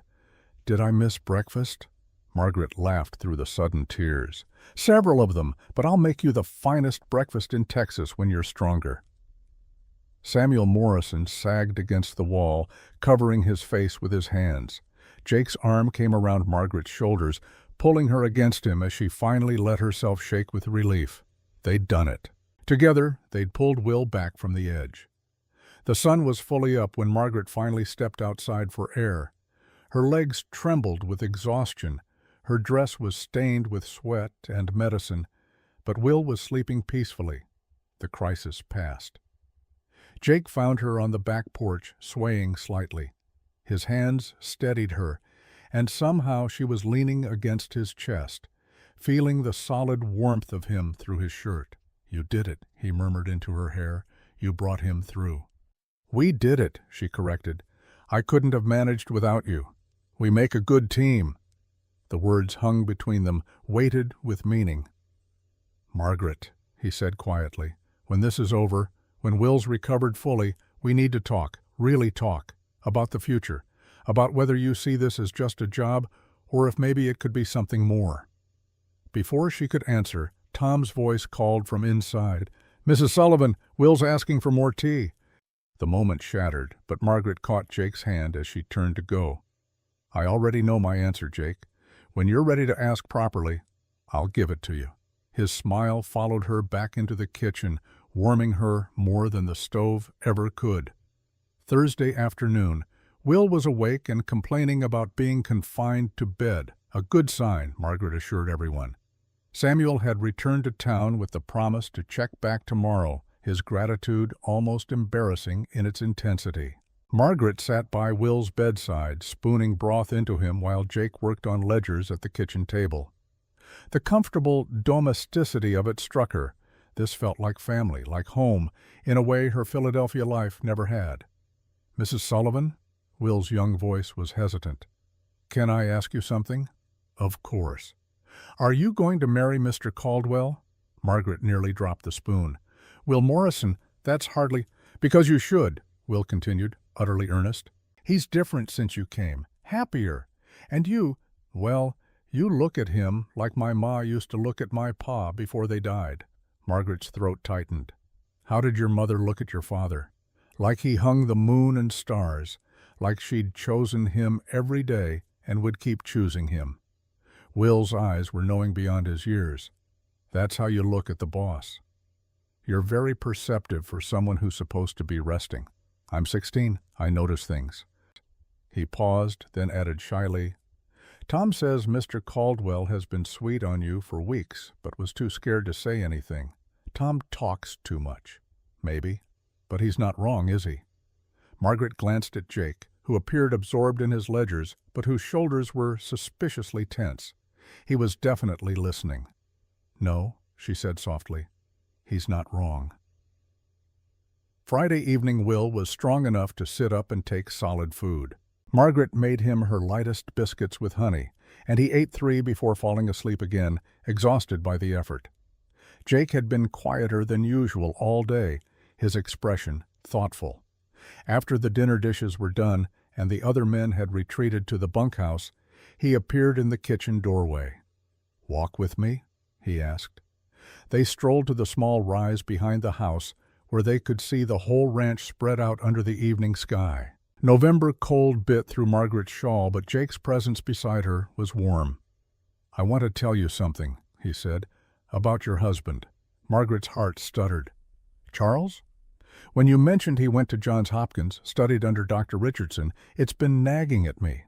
Then today, while you were with Will, I remembered." He turned to face her. "I was at Hopkins, just for a year, pre-law, before I switched to agriculture. There was a medical student named Charles Sullivan." The world seemed to tilt slightly. "You knew him?" "Not well. We weren't friends. But I saw him at lectures, maybe borrowed notes once. He was charming. popular at parties, bright, ambitious. Jake's expression was careful. I remember thinking he drank too much at social events, but so did half the students. Margaret absorbed this slowly. You knew Charles. You saw what he was, even then. I saw a young man who enjoyed himself, but Margaret, we were boys. 20 years old, full of ourselves, thinking we knew everything. I had no idea what he'd become. None of us did. She was quiet for a long moment, processing this strange connection between her past and present. Does it bother you that you knew him? No, because the Charles I knew briefly at 20 wasn't your Charles. Years separate us from who we were. He took her hands. And more than that, it makes me grateful. You survived him. You became who you are despite him. That takes a kind of strength I can't imagine. I'm not strong, Jake. I ran away, left everything behind. You chose life over despair. That's the bravest thing I know. He paused, seeming to gather courage. Margaret, there's something else I need to tell you, about why I've been so cautious. She waited, sensing the importance of this moment. After Sarah died, I made myself a promise. I swore I'd never be responsible for another person's life that way. Never love someone so much that losing them would destroy me. His voice was raw. I thought if I kept everyone at arm's length, if I just focused on the ranch, on work, I'd be safe from that kind of pain. But you weren't living, Margaret said gently. You were just surviving. Exactly. And then you arrived with your burned biscuits and your stubborn pride, and you started bringing this house back to life, bringing me back to life, and I've been terrified ever since. He looked at her directly. Because, Margaret, I love you, completely. The kind of love that makes me vulnerable to that terrible pain again, and it scares me to death. I know, she whispered, because I feel the same way. You do? Charles taught me that love can be a lie, that the person you trust most can betray you in 1,000 small ways, that marriage can be a beautiful prison. She stepped closer. Loving you means risking that again. Trusting that you won't hide things, won't make promises you can't keep, won't leave me to face consequences alone. I won't, Jake said fiercely. I'm not Charles. I won't hide debts or problems. I won't protect you from hard truths. This life is difficult, Margaret. The ranch requires constant work. I can be moody and distant. I'll never be a social man who enjoys town gatherings, but I can promise you partnership, honesty, respect, and love, if you'll let me. Margaret felt tears spill over.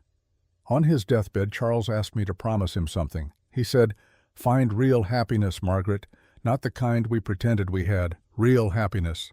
And have you? Jake's voice was barely above a whisper. Found it? I think so. Here, with you. With this life we're building. She touched his face, feeling the stubble rough beneath her fingers. But I'm scared too, Jake. What if we fail each other? What if this is just another beautiful lie? Then we fail honestly, he said. Together. We face the hard things instead of hiding from them. We choose each other every day, even when it's difficult, especially when it's difficult. I can do that, Margaret said. If you can. I can try. And Margaret, he took a shaky breath. Sarah's last words to me were, "Don't become stone, Jake. Promise me. The house needs laughter, my love. Always laughter." Understanding dawned. That's why you asked about cooking with laughter. I'd broken that promise for 10 years. Became exactly the stone she feared. But you brought the laughter back. You fulfilled Sarah's dying wish without even knowing it. He smiled through his own tears. I think she'd like you. I think she'd approve of us. And I think Charles would too, Margaret said. He wanted me to be happy. He asked me to try. And I have tried, Jake. And I found you. They stood together on that wind-swept rise, two people scarred by loss, brave enough to risk their hearts one more time. I went to Sarah's grave last week, Jake said. Told her about you. Asked her permission to move forward. He paused. What about Charles? I said goodbye to him after the storm, told him I was keeping my promise. Margaret smiled through tears. I think we both needed to do that, to let our dead rest in peace while we choose to live. Yes, Jake agreed. Exactly that. He kissed her then, soft and sweet and full of promise. When they broke apart, both were crying and smiling in equal measure. "Margaret Sullivan," Jake said formally, though his voice shook, "I have a question to ask you, but not tonight. Tonight I just want to hold you and believe that happiness is possible." "It is," she whispered against his chest. "We'll make it possible." Together, the stars came out one by one above them, brilliant in the clear November sky. And for the first time in 10 years, Jake Caldwell looked at those stars and felt hope instead of emptiness. Week 9, Monday. Will was recovering well, able to sit in a chair and eat at the table.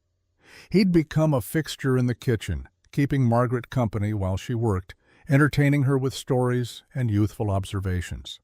The other cowboys had settled back into routine, but there was a new warmth to the ranch. Word had spread about how Margaret had saved Will's life, and even the most skeptical hands now treated her with genuine respect. "Ma'am," Bill said one morning, hat literally in hand, "I owe you an apology." Margaret looked up from her bread dough, surprised. "Whatever for?" "When you first came, I thought you were just another city woman who'd run at the first hardship. Thought maybe you had designs on the boss's money or were running from something shameful." His weathered face was earnest. "I was wrong on all counts. You've earned your place here, Mrs. Sullivan. More than earned it." After he left, Margaret stood at the window watching the ranch come to life in the early light. Cowboys heading to various tasks, horses being saddled, the eternal work of keeping everything running. She'd been here 2 months. 2 months that had transformed her from a desperate widow into, what? A frontier woman? A healer? A cook who could make grown men sigh over apple pie. Someone essential to the functioning of this place. Someone home. "Wool gathering?" Jake's voice came from behind her. She turned to find him freshly shaved, wearing a clean shirt, looking uncharacteristically nervous. "Just thinking about how much has changed." "Margaret." He took both her hands. "I can't wait any longer. I've been trying to find the perfect moment, the right words, but I'm realizing there's no such thing. There's just this us now." Her heart began to race. "Your 3 months are up," he continued. "We need to discuss your position here." "My position?" She tried to keep her voice steady. "Whether you want to continue as cook with increased wages to reflect your additional duties as ranch nurse and bookkeeper." He paused, pulling a small velvet box from his pocket. "Or whether you'd consider a different position entirely." Margaret's breath caught as he opened the box to reveal a simple gold band with a small sapphire, nothing ostentatious but beautiful in its simplicity. "As my wife," he finished quietly. The kitchen was utterly silent except for the fire crackling in the stove. "Jake?" "I know it's sudden," he interrupted, the words tumbling out. "I know you came here seeking employment, not this, but these past months have shown me something I thought I'd never find again. You've brought life back to this house, Margaret, to me." He took a shaky breath. "I'm not Charles. I won't hide debts or protect you from hard truths. This life is difficult. The ranch requires constant work. I can be stubborn and withdrawn, and I'll never be comfortable at social gatherings. But I can promise you partnership, respect, honesty, and if you'll let me, love." Margaret felt tears spill over. "There's something I need to tell you first, about why I really came west." "Tell me." She took a breath, gathering courage. It wasn't just about the debts Charles left. It was about shame, about being that doctor's widow who everyone pitied, about discovering my entire life had been built on lies and not knowing who I was without them. Her voice strengthened. "I came west not just to survive, but to find out who Margaret Sullivan really was when stripped of everything, money, status, the identity I'd borrowed from my husband." "And who is she?" Jake asked softly. "A woman who can burn biscuits and learn from it, who can set bones and stitch wounds, who finds joy in feeding hungry cowboys and making curtains from old tablecloths." She smiled through tears. "Who might be brave enough to love again if the right man asked." "I'm asking." "Then I'm saying yes." She pulled his face down to hers. "Yes to partnership. Yes to honesty. Yes to building a life together, broken pieces and all. Jake's smile was brilliant as he slipped the ring onto her finger. Then he kissed her, thoroughly, passionately, in the middle of the kitchen that had brought them together. When they finally broke apart, both breathing hard, Margaret laughed. "The men will be here for breakfast in 20 minutes. "Let them wait," Jake said, pulling her close again. "I've waited 10 years for this. They can wait. 20 minutes. Week 11. December." The weeks leading to Christmas transformed Circle M Ranch. Cowboys who'd seemed rough and practical revealed surprising skills. Tom carved a beautiful wooden cross for above the fireplace. Bill built new shelves for Margaret's growing collection of preserves. Even gruff old Pete contributed by mending every loose board and hinge on the place. The town ladies arrived with offerings, Mrs. Morrison bringing the wedding cake she'd volunteered to make, Mrs. Patterson contributing her famous pickled vegetables, others bringing preserves, linens, small gifts. The initial suspicion Margaret had faced in town had transformed into genuine warmth. She'd proven herself through her work, her skill, her determination. More than that, she'd brought Jake Caldwell back to life, and the community recognized the value in that. One afternoon, Mrs. Morrison pulled Margaret aside. "I owe you an apology," she said, "for pressing the teaching position. I thought Jake would never let anyone in, that you'd waste your life waiting for something that would never happen." "You were trying to protect me," Margaret said gently. "I appreciate that. But you saw something in him the rest of us had stopped seeing, the man he used to be, before grief made him a ghost." Mrs. Morrison smiled. "You brought him back. That takes a special kind of love. Or a special kind of stubbornness. Perhaps both." That evening, as Margaret and Jake sat in the kitchen, she sewing, he working on accounts, she brought up the teaching position. "I need to tell you something. Mrs. Morrison offered me that job 3 weeks before the storm, before you asked me to the dance, before any of this." Jake looked up sharply. 3 weeks? "I turned it down then, before I had any indication you felt the same way I did." She met his eyes. "I chose to stay not because I had no other options, but because this was already home. You were already you." Understanding dawned on his face. "You chose me before you knew I'd choose you." "Yes." He crossed the kitchen and pulled her to her feet, crushing her against him. "God, I love you. Do you know how terrifying and wonderful it is to be loved like that? Not out of necessity, but choice?" "I think I'm beginning to understand," she said, thinking of how he'd opened his heart despite his fear of loss. "We're both choosing courage over safety, and I choose you," he murmured against her hair.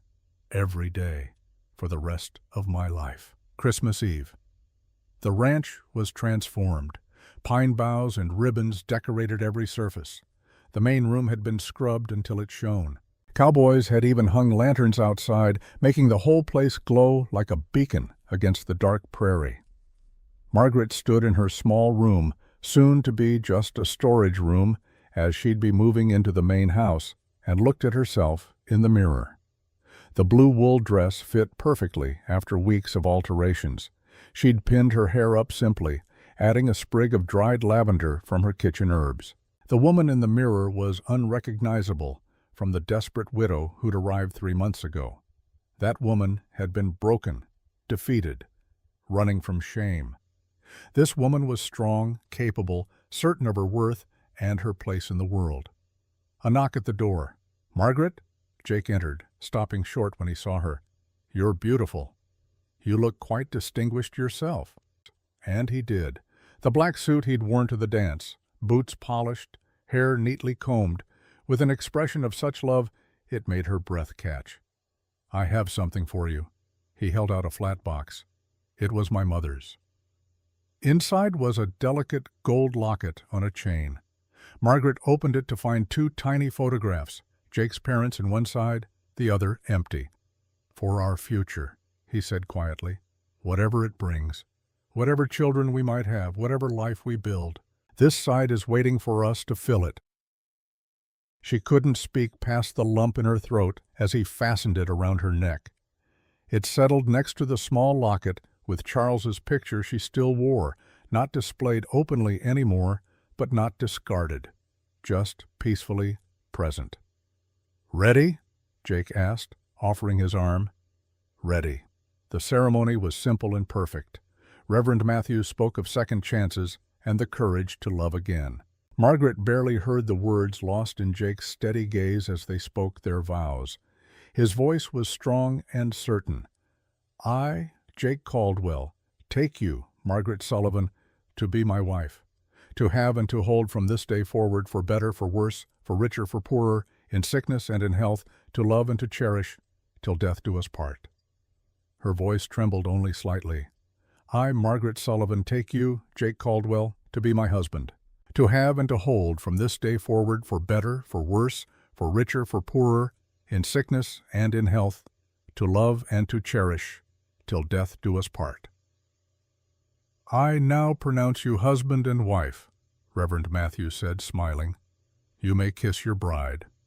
Jake kissed her, while the cowboys cheered and whistled and stomped their feet hard enough to shake the rafters. Margaret laughed against his lips, joy bubbling up like champagne.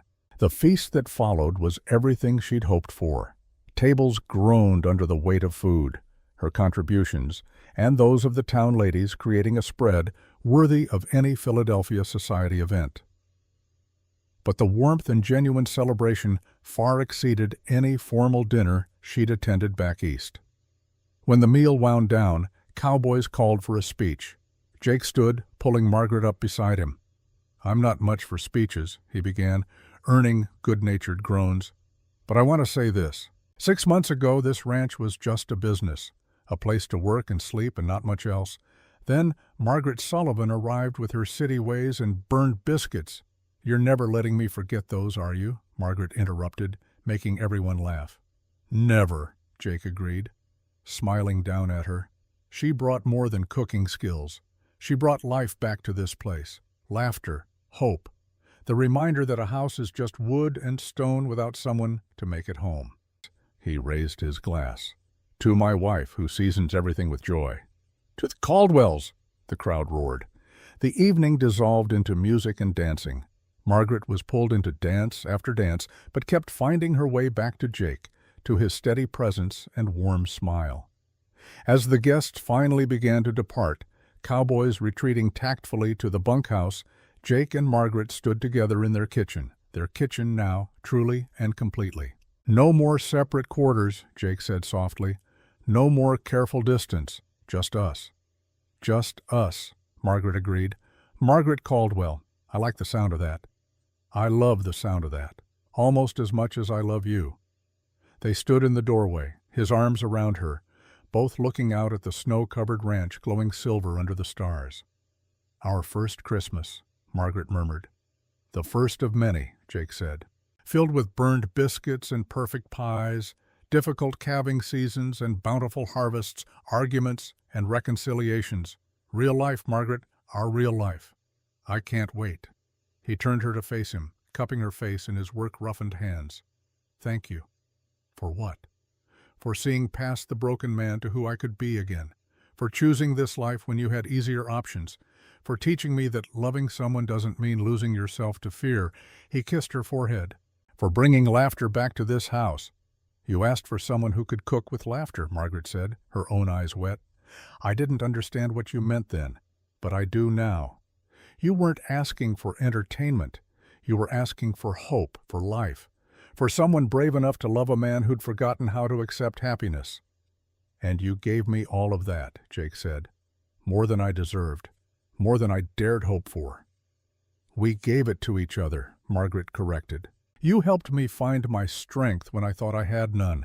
You trusted me with your mother's cookbook, your grief, your broken heart. You chose me when I was just a widow with a lie and burned biscuits. Best decision I ever made." They kissed in the warm kitchen, surrounded by the remnants of the celebration, dishes waiting to be washed, pine boughs releasing their scent, the stove still radiating heat.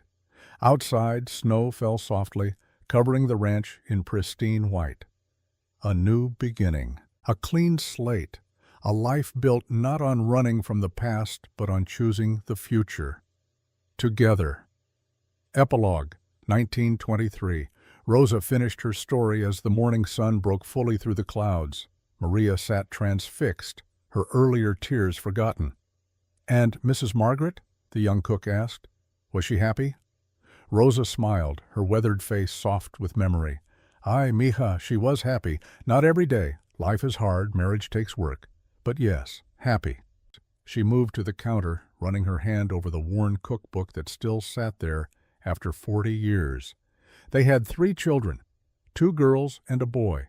The oldest became a doctor, first woman doctor in the county. Mrs. Margaret said it was fitting, given how she'd learned medicine from her first husband and used it to save lives here. The boy, Jake Jr., runs the ranch now with his wife. Good man, like his father. And the youngest teaches school in Willow Creek. She married Tom Bradley, remember him? The young cowboy with the broken arm? He started his own small ranch. They had 5 children. Maria smiled. A happy ending. Not an ending, child. A continuing. Mr. Jake lived to see his grandchildren.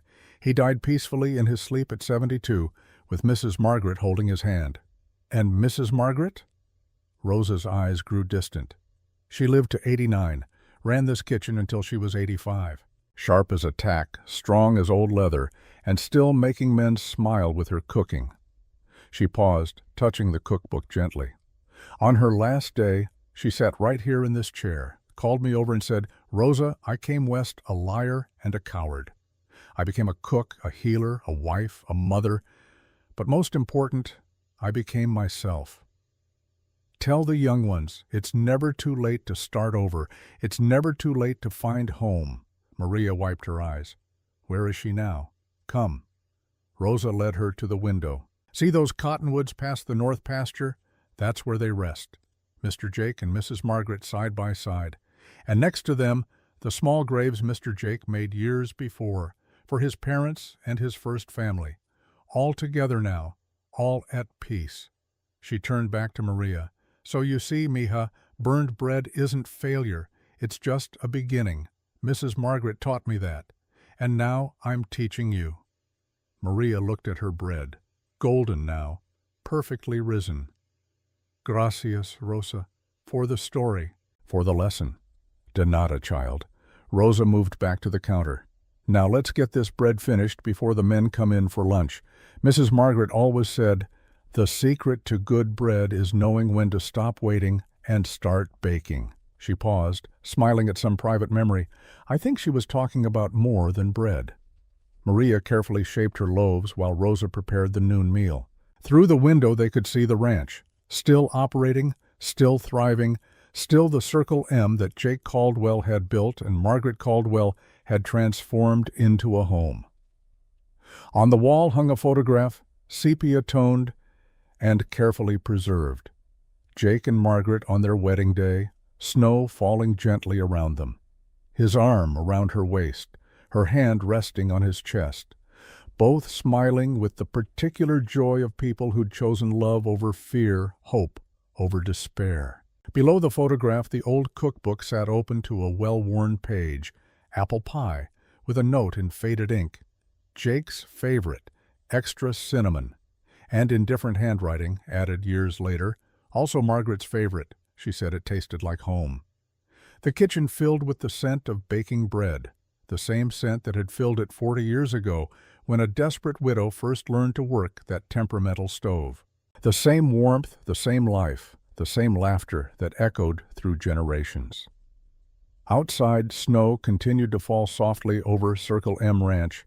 Inside, 2 women worked in companionable silence, linked by the legacy of a woman who'd answered an advertisement for a cook and found everything she'd never dared to hope for. Margaret Caldwell had been gone 5 years now, but her kitchen still lived. Her recipes were still used. Her story was still told. Her laughter still echoed in the hearts of everyone she'd touched. She'd come west with nothing but 2 carpetbags and a lie.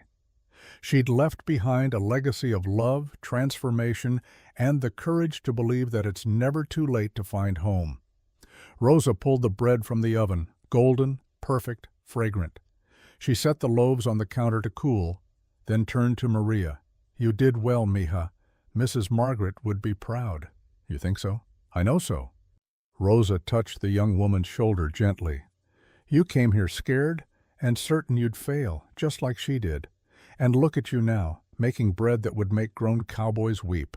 Maria laughed, then grew serious. "Rosa, do you think I'll find what she found? That kind of love and belonging?" The old cook smiled. "If you're brave enough to stay when you could leave, if you're honest enough to show your broken pieces instead of hiding them. If you're stubborn enough to choose hope even when hope seems foolish." She nodded. "Then yes, child, you'll find it, just like Mrs. Margaret did." Through the window, they could see cowboys heading in for the midday meal. The eternal rhythm of ranch life continuing, unbroken by the passing of years. Rosa began setting out plates while Maria sliced the fresh bread. The kitchen filled with voices and laughter. The same sounds that had filled it 40 years ago would fill it 40 years hence. Some things changed, some things endured, and in that kitchen, where a desperate widow had once burned her first batch of biscuits, where love had grown from ashes, where two broken people had chosen to become whole together, the legacy continued.